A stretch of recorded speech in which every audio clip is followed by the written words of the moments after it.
सियासत में मरना चाहता कौन है? राजनीति किसको प्रिय नहीं? सत्ता का सुख किसको नहीं चाहिए होता है? और राजनीति करके अपना दमखम बढ़ाना कौन नहीं चाहता? कौन है ऐसा जो राजनीति में खुद को मरा हुआ साबित करना चाहता है, जो राजनीति में दुर्दिन झेलना चाहता है, जो राजनीति में सत्ता से दूरियां बनाना चाहता है और अपने हर महत्वाकांक्षी कार्यों पर पानी फेरना चाहता है? नमस्कार, मेरा नाम केसी मिश्रा है और आप देख रहे हैं विजय प्रताप टाइम्स। आपको आज एक बड़ी खबर बताने वाला हूं और वो खबर जिसकी उम्मीद भी आपने नहीं की थी। हमने तो कल्पना भी नहीं की थी कि उत्तर प्रदेश की राजनीति में इतने जल्दी इतने बड़े बड़े उलटफेर।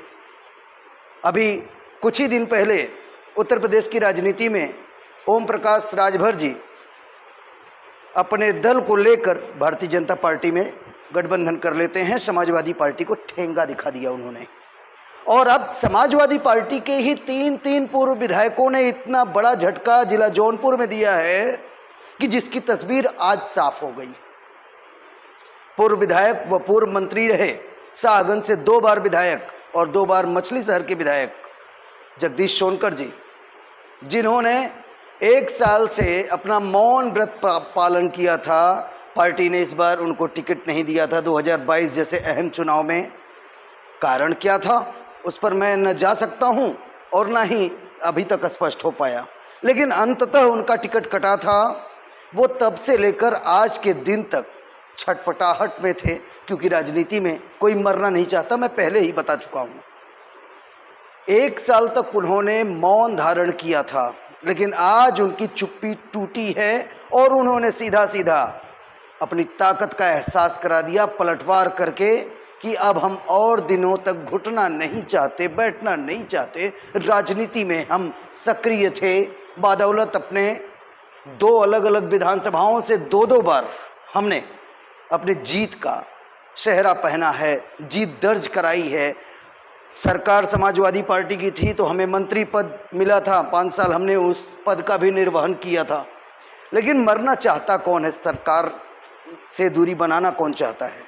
सियासत में अक्सर उलटफेर होता है। दूसरी महिला विधायक पूर्व मुगराबाद शाहपुर सुषमा पटेल, इस राजनीतिक घटनाक्रम में जगदीश सोनकर का साथ दी पूर्व विधायक रही महिला नेत्री सुषमा पटेल। मुगराबाद शाहपुर से वो पूर्व विधायक थी। 2021 में उन्होंने समाजवादी पार्टी ज्वाइन की। 2022 में मड़ियाहू विधानसभा से अपनी भाग्य आजमाइश की। नतीजा उन्हें कुछ अंतरालों से हार का सामना करना पड़ा, कुछ वोटों से वो पीछे रह गई, लेकिन कहीं न कहीं उनकी भी पूछ नहीं हो रही थी, ऐसा सुनने को मिलता है। प्राप्त जानकारी के अनुसार, मैं जो जानकारी अर्जित किया हूं उसके अनुसार बात करता हूं दोस्तों, कि उनको कहीं न कहीं से उपेक्षित किया जा रहा था, या कहीं न कहीं से उनके मन में कोई पीड़ा थी, या फिर कोई महत्वाकांक्षा रही हो कि भारतीय जनता पार्टी में जाएंगे तो कोई विशेष अवसर मिलेगा जिससे हम फिर से कुर्सी तक का सफर तय कर सकते हैं। तीसरे, अगर इस घटनाक्रम की बात करूं तो तीसरे नेताजी, पूर्व विधायक, सबसे लोकप्रिय चर्चित चेहरे रहे, केराकत विधानसभा की, जौनपुर जिले की सबसे बड़ी विधानसभा है और उत्तर प्रदेश की सबसे दूसरी बड़ी विधानसभा में आती है केराकत। वहां के विधायक 2012 से 17 तक गुलाब सरोज जी थे। 17 में उनका टिकट काट दिया गया, 22 में उनकी पूछ नहीं की गई और 22 तक वो लगातार पार्टी में बने रहे। 22 में उन्हें उपेक्षित किया गया, ऐसी सूचना उनके द्वारा प्राप्त जानकारी। मेरी एक बार वार्ता हुई थी उनसे, तो उन्होंने कहा था कि मरना कौन चाहता है राजनीति में, जैसा कि मैंने आपको बताया था। तो 2022 से वर्ष 2023 तक उनको किसी भी प्रकार का कोई भी महत्व नहीं दिया गया।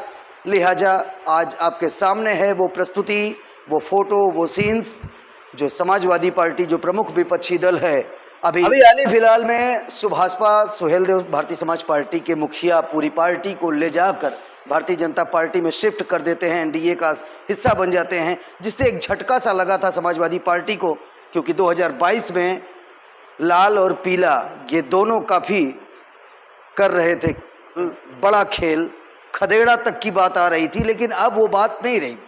ऐसे में किसी भी पार्टी के एक ही जनपद से 3-3 होनहार दिग्गज चेहरे, वो जो धुरंधर कहे जाते हैं, वो अगर पार्टी को छोड़कर अचानक दूसरी पार्टी में चले जाएं, वो भी प्रमुख विपक्षी दल से सत्ता पक्ष सत्तारूढ़ दल में, तो ये सकते वाली बात होगी, हताश करने वाली बात होगी। अब देखने वाली बात ये होगी कि 2024 जैसा महत्वपूर्ण चुनाव 9 महीने के बाद संपन्न होना है देश में, और लोकसभा में टिकट की होड़ मचने वाली है। अब आगे क्या कुछ होगा ये देखने वाली बात होगी। दीजिए इजाजत, करिएगा हमारा इंतजार। फिर से मिलूंगा एक नई अपडेट पर। आप देख रहे हैं विजय टाइम्स न्यूज, खबरें याफ्ता।